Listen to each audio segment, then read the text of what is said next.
The news at 5:30 starts right now. We start this evening with some overnight breaking news out of the north side. A San Antonio police officer was rushed to the hospital early this morning after she was shot several times while responding to a domestic violence call. It happened inside an apartment complex around 3:15 on Patricia Drive, just south of West Avenue and Blanco Road. When the officers went into the apartment, a man with a rifle allegedly abusing a woman started shooting at them.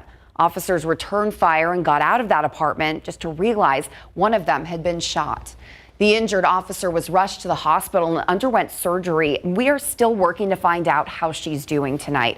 An SAPD SWAT team eventually went back into that apartment and found the suspect dead. It's unclear whether he was killed by that initial group of officers or he took his own life. A woman found at the scene also walked away with minor injuries. We want to remind you, if you or someone you know is in an abusive situation, we can help. There are so many resources out there for victims of domestic violence. We've put them all together. Scan this QR code on your screen or visit our website, ksat.com/domestic violence. A crazy piece of video. Take a look at this sinkhole in Houston. 8 homes had to be evacuated after it opened up near a condo community yesterday afternoon. No one was hurt, thankfully, and engineers are now addressing the damage. They believe the sinkhole was prompted by all the rain the Houston area has had lately, and it's unclear when the people who had to evacuate can actually move back into their homes. Mia, that video. I was going to say, Houston has really just been dealing with a ton of different weather-related things, from Beryl and, of course, the power outages that crews have been dealing with for the past several weeks, trying to get the power back on.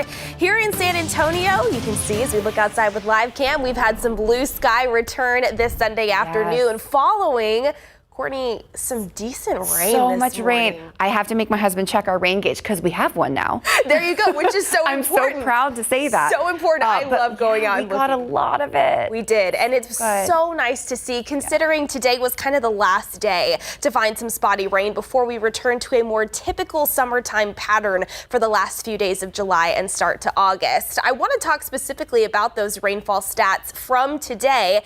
Take a look at this, 1.23. That's what we've seen so far in San Antonio over at SA International.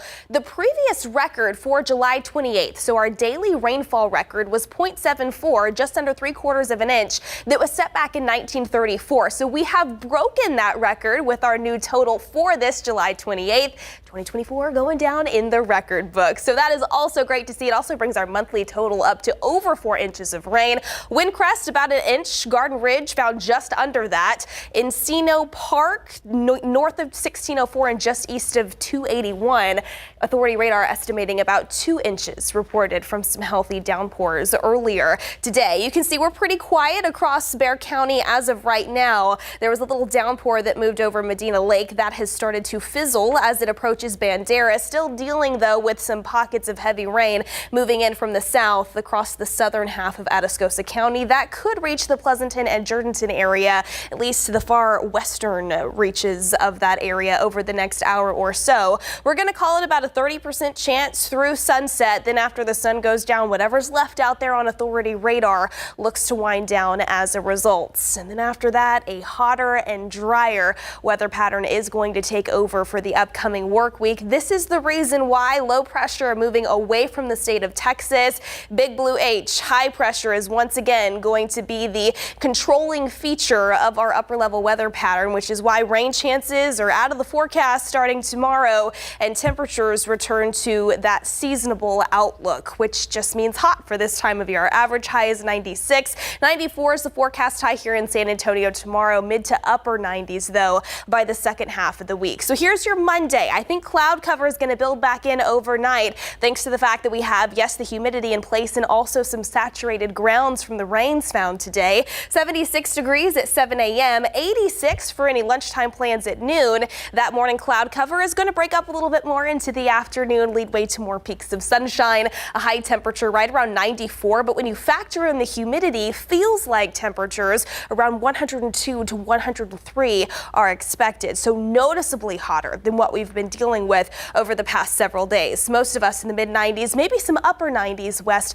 of I-35 tomorrow afternoon. Something else we're going to be monitoring this week, specifically by Wednesday morning, a plume of Saharan dust working in from the south. Oftentimes, this just creates a hazy sky, and with more sunshine in the forecast, you likely will notice that added haze by Wednesday afternoon.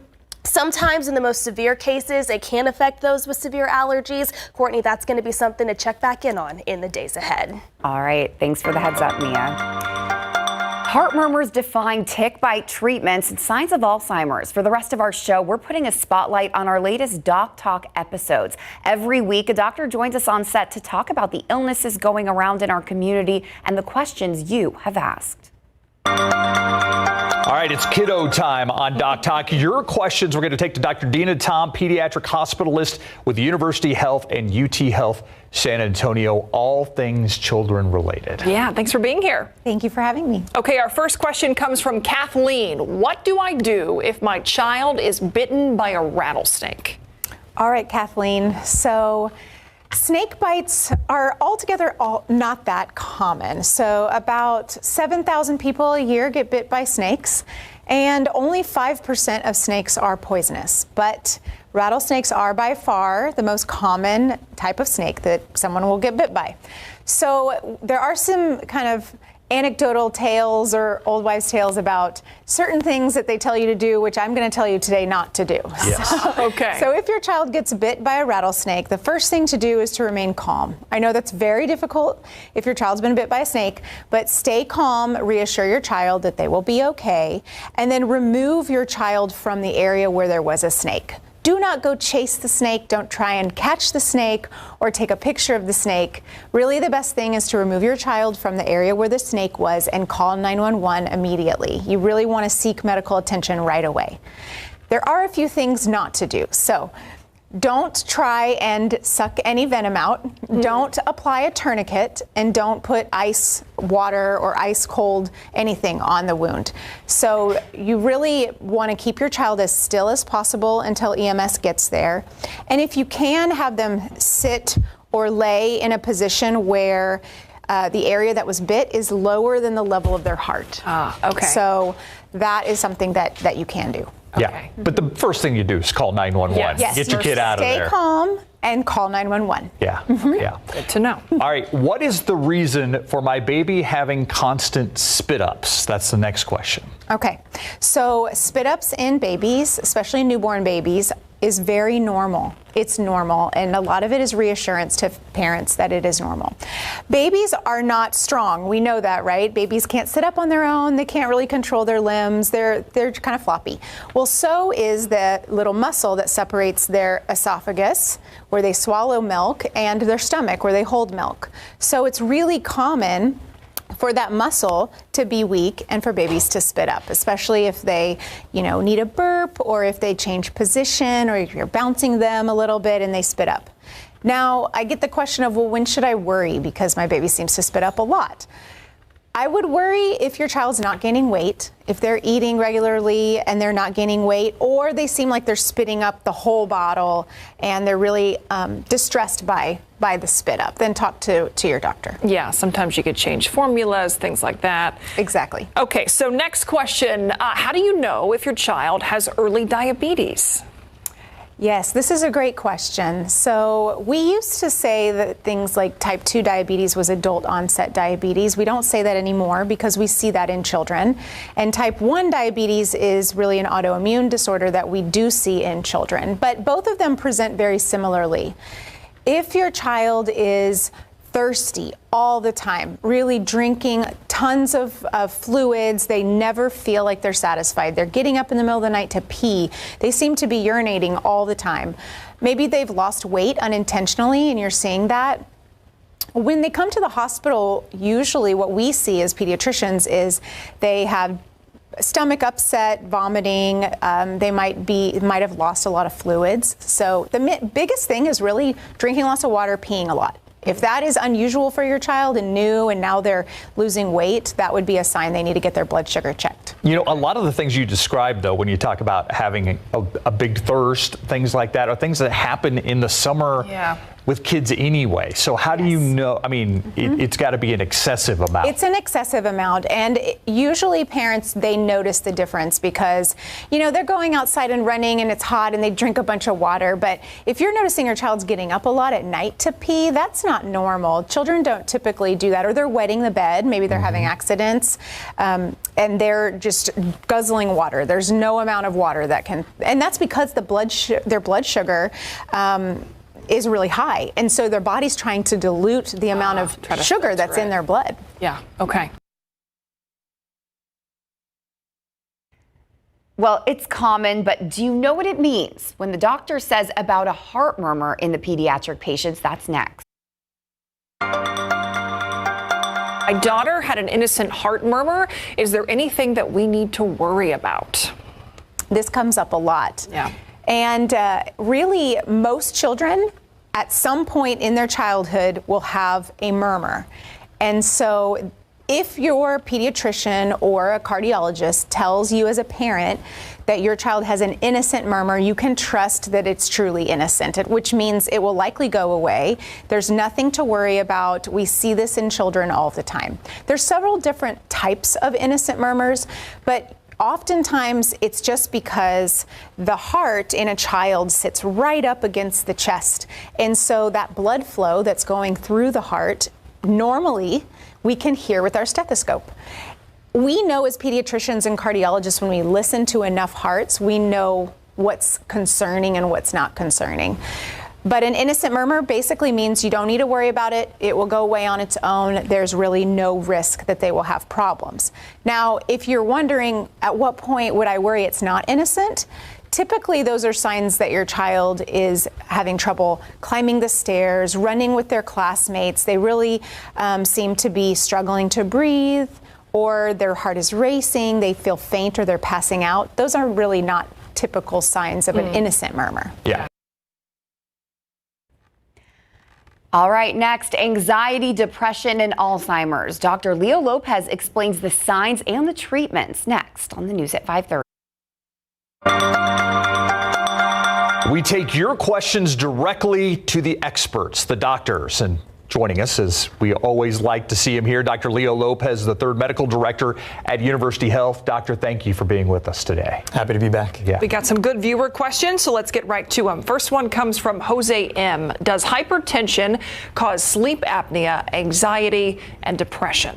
Yeah, thank you for the question. So hypertension does not cause sleep apnea, anxiety, and depression, but there's some important links for us to talk about. So we know, to take sleep apnea, for example, that having sleep apnea increases the risk of having high blood pressure or hypertension. In fact, about 50% of folks with sleep apnea will also have high blood pressure. And then the same can be said for anxiety and depression. There are folks that might have both high blood pressure, anxiety, and or depression. And we know, at least for anxiety and depression, this can increase our blood pressure temporarily. But then having anxiety or depression can also lead to some other behaviors that can increase our blood pressure in the long term. Things like smoking, drinking alcohol, or overeating. Yeah, so high blood pressure does cause some things, not necessarily sleep apnea. Right. It's kind of reverse. There are relations there for sure that we should recognize. And the bottom line is, for any of these conditions, definitely connect with your doctor for an evaluation and a personalized treatment plan. Yeah, and know what your blood pressure is. That's important. Yeah. All right. Anetta A has a question. Is there a connection between high or low cholesterol and Alzheimer's? It's Alzheimer Awareness and Brain Health Awareness Month. Should you take atorvastatin? So a couple of questions there. Sure, and thank you for the question.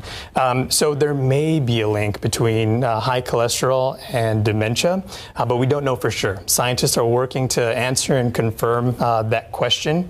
And currently, taking atorvastatin is not a recommended treatment for Alzheimer's, dementia, nor is it recommended for the prevention of Alzheimer's or dementia or any type of dementia. However, there are some strategies that one can take to improve their brain health. Things like we've talked about in the past, a healthy diet, rich with fruits and vegetables, regular exercise, getting an adequate amount of sleep, about 7 to 8 hours every night, managing stress, and then connecting with loved ones, getting together with friends and family. Yeah, and atorvastatin is specifically used, though, for high cholesterol, correct? That's kind of where atorvastatin comes in. There are a class of medications that we call statins for short, or that can be used for other indications as well. So if you've got an indication to use atorvastatin, definitely work with your doctor on that as well. Yeah, great. Since it is Alzheimer's and Brain Health Awareness Month, is there, if somebody has an aging parent, somebody who's getting older, they're noticing some signs of dementia, what do you do with that? What's the difference in just getting older and having, some dementia versus an Alzheimer's diagnosis? For sure. So we think of kind of things like Alzheimer's. That's a type of dementia, but there's a few different types. Yeah. Some that can be caused by having long-term blood pressure. This is that can impact our brain health. There are other types as well, but the bottom line there is it's never too early to connect with your doctor to work on finding some answers, getting some treatments and some supports as well, and then adhering to those strategies that we talked about as well, kind of throughout life to help support and promote our brain health. Yeah. All right, this next one, important in the summer. If your family spends a lot of time outdoors, ticks are waiting out there to latch on. Dr. Leah Lopez explains the best tick bite treatment after the... All right, next question. Yes, comes from Rosemary. Rosemary asks, what is the best way to treat a tick bite? Yeah, thank you for the question, Rosemary. The first step, if you notice that you've got a tick that's attached to your skin, you want to remove that as soon as possible. And you can use a fine tooth tweezer. And what you want to do is get as close to your skin as possible. Pull straight up in a smooth, steady motion. You want to avoid kind of jerking or twisting the tick on your skin, because what can happen is the mouth parts for that tick can stay attached to your skin. If that does happen, try to use the tweezers to remove those. If that's not possible, just leave it alone. Let the skin heal over. Then you want to wash your hands and wash the area of the bite with soap and water. Avoid squeezing the tick or trying to destroy it by hand. You want to dispose of it by adding it into some alcohol or a sealed bag or container. And then it's never too early to connect with your doctor if you've got any concerns, but especially if you've got a fever and or a rash that's developing, definitely connect with your doctor. Is there a danger of not getting the entire tick when you're trying to remove it from your skin? So every case might be a little bit different depending on where someone finds themselves in the country. There are endemic areas that might increase your risk of certain kinds of diseases. But the guidance from the CDC is that even if you have small pieces kind of left over, try to remove that. If you can't, let the skin heal and ensure that we're washing the area. Okay, good to know. Okay, immigrants face so many challenges before and after moving to the U.S. That includes struggling with basic things like health care. Coming up, a breakdown of other issues and the help that's out there. What are some of the health challenges that immigrants in the U.S. face? Sure. Roughly 16% of adults in the U.S. are immigrants. And about 1 in 4 children have at least one immigrant parent. And while most immigrants report having good health, they still face some challenges. So we know that about 20% of immigrants struggle or have problems paying for health care. About the same number will avoid or delay their care altogether, mostly because of cost. And we know how detrimental that can be. If we're not going to the doctor to take care of our diabetes, our high blood pressure, that can lead to life-changing things like heart attacks and strokes and even early death. We also know that about 1 in 4 immigrants report being treated unfairly in the healthcare setting. They perceive it's due to their accent, not being able to speak English, due to their inability to pay, due to their skin color, their race, ethnicity. and about 30% of immigrants find difficulty receiving culturally competent or respectful care. So there are things that folks can do. If you yourself are an immigrant, you've got an immigrant family member, you can always request, you have the right to get health care in your preferred language, request an interpreter. It is also okay to ask your doctor to slow down, to repeat themselves. It's okay to disagree with the care plan if it doesn't fit your preferences, your beliefs, and your cultural. Yeah, it's okay to advocate for yourself. Yeah. Definitely. No matter whether you're a migrant or not. That's right. It's always a good idea. Yeah. We have a lot of Doc Talk episodes ranging from a variety of different illnesses and diseases. You can check those out by heading to our website, ksat.com, and searching Doc Talk. We'll see you.